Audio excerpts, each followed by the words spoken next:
اے لوگو، اپنے رب کی عبادت کرو جس نے تمہیں اور تم سے پہلے لوگوں کو پیدا کیا تاکہ تم میں تقوی پیدا ہو۔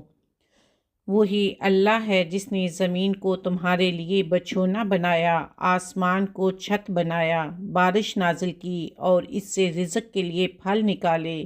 پس جانتے بوجھتے اللہ کا کوئی شریک نہ ٹھہراؤ۔ اور اگر تمہیں اس کتاب قرآن کے بارے میں شک ہے جو ہم نے اپنے بندے پر نازل کی تو اس جیسی ایک ہی صورت بنا لاؤ اور اللہ کے سوا اپنے سب مددگاروں کو بلا لو اگر تم سچے ہو۔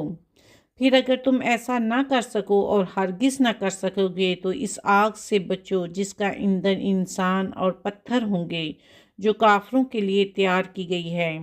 اور ایمان والوں اور نیک عمل کرنے والوں کو خوشخبری دے دو کہ ان کے لیے ایسے باغات ہیں جن کے نیچے نہریں بہتی ہیں۔